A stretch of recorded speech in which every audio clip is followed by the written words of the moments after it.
بسم اللہ الفتاح العلیم۔ دیوس کسے کہتے ہیں؟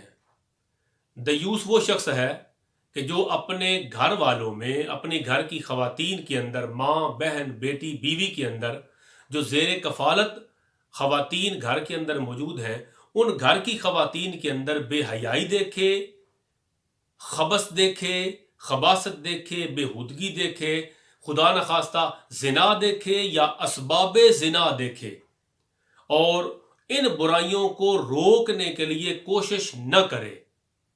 گھر کا ایسا سربراہ، وہ باپ بھی ہو سکتا ہے، کسی دوسرے درجے میں بھی گھر کا سربراہ ہو سکتا ہے، جس کے گھر کی خواتین بے حیائی میں ملوث ہے، اور یہ دیکھ رہا ہے کہ گھر کی خواتین بے حیائی میں ہیں، اور یہ انہیں روک سکتا ہے باوجود طاقت اور قدرت رکھنے کے۔ گھر کی خواتین کو بے حیائی سے نہیں روکتا، وہ دیوس ہے۔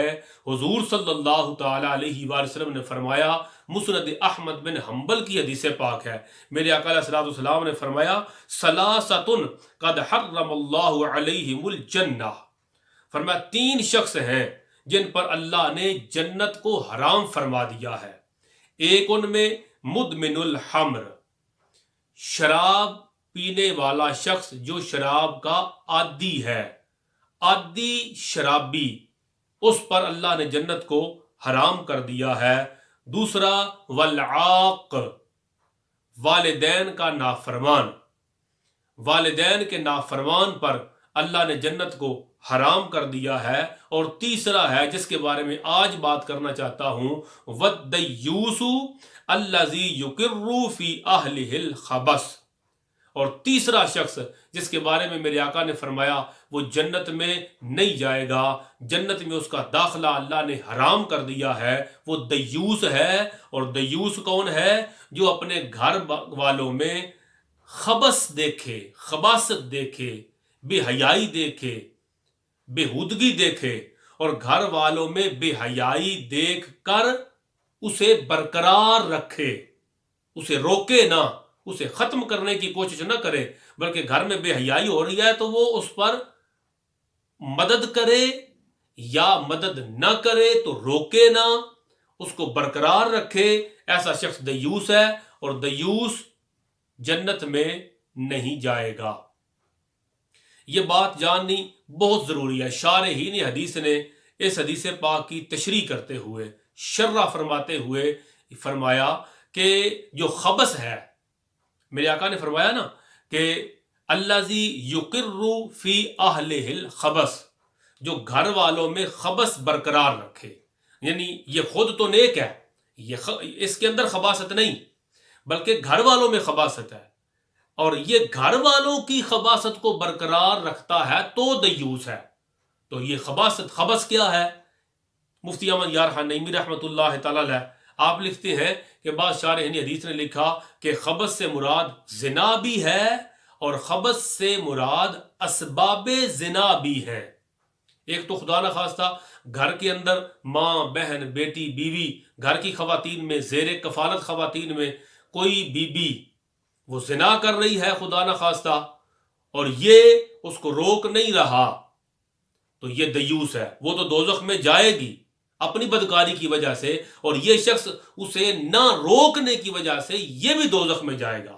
تو پہلا ہے زنا، اور دوسرا فرمایا خبث اسباب زنا بھی ہے، مثلا وہ امور اور وہ کام جو زنا کا سبب بنتے ہیں، جیسے کوئی عورت بے حیائی کے ساتھ گلی اور بازار میں نکلے، جیسے کوئی بے پردگی کے ساتھ، آج کل تو اللہ معاف فرمائے عورتوں نے چہرے کا پردہ تو پہلے ہی ختم کر دیا تھا، اب ان کی کمر بھی ننگی ہوتی ہے، اور ان کی پنڈلیاں بھی ننگی ہوتی ہیں، ان کا سینہ بھی ننگا ہوتا ہے۔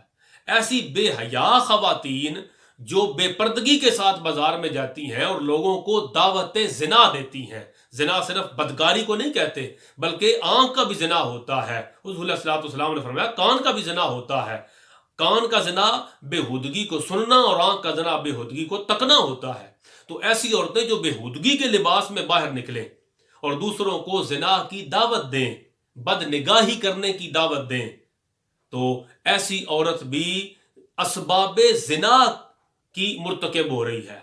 وہ زنا تو نہیں کر رہی، سرکار نے زنا فرمایا اسے، مگر یہ اسباب زنا میں آتا ہے کہ اس کی وجہ سے پھر بدکاری تک بندہ پہنچ جاتا ہے. لہذا جو زنا کرے یا زنا کے اسباب جس عورت کے اندر ہو، بے حیائی ہو، بے پردگی ہو، اجنبی مردوں کے ساتھ اس کے میل ملاپ ہو، وہ گلیوں بازاروں میں دندناتی پھرے اور لوگوں کو بے حیائی کی دعوت دیتی پھرے، یا اگر آپ مجھے معاف کریں تو یا ہماری وہ بچیاں کہ جو ٹک ٹاک پہ ویڈیوز بنا رہی ہیں، جو سنیپ چیٹ وغیرہ کے اندر ویڈیوز بنا رہی ہیں، یا اس طرح کے دیگر ایپس کو یوز کرتی ہیں اور ویڈیوز بناتی ہیں اور اپنی ادائیں ریکارڈ کرتی ہیں اور ریکارڈ کر کے دنیا تک پہنچاتی ہیں، اور گھر کے سربراہ وہ دیکھتا ہے، کہتا ہے کوئی بات نہیں، بچیاں ہیں. بھائی وہ بچیاں نہیں ہیں، وہ نابالغ بھی ہوں تو تیرا حق بنتا ہے انہیں روکنا. نابالغ بچیوں کو بے حیائی سے نہ روکا تو یہ جب بالغ ہو جائیں گی تو تیری گرفت میں نہیں آئیں گی. اور میرے آقا علیہ السلام نے فرمایا کہ تجھ سے پوچھا جائے گا. اور اللہ کے قرآن نے فرمایا یا ایھا الذین آمنوا قوا انفسکم واہلیکم نارا، 28واں پارہ سورۃ التحریم آیت نمبر 6. اے ایمان والو، اپنے آپ کو اور اپنے گھر والوں کو دوزخ کی آگ سے بچاؤ. اپنے آپ کو بھی دوزخ سے بچاؤ اور اپنے گھر والوں کو دوزخ سے بچاؤ. گھر والوں کے دوزخ سے بچانا کیا ہے؟ کہ انہیں بے حیائی سے، اللہ کی نافرمانی سے روکا جائے. ایسا گھر کا مرد، ایسا گھر کا سربراہ، نگران اور کفیل جس کے گھر میں بچیاں، خواتین بے حیائی کر رہی ہیں، یہ بڑی نمازیں پڑھتا ہے، بڑی قرآن کی تلاوت کرتا ہے، بڑی نیکیاں کرتا ہے، مگر گھر میں ہونے والی بےہودگی کو نہیں روکتا، تو میرے آقا نے فرمایا ایسا شخص دیوس ہے، اور دیوس پر جنت کو اللہ نے حرام فرما دیا ہے.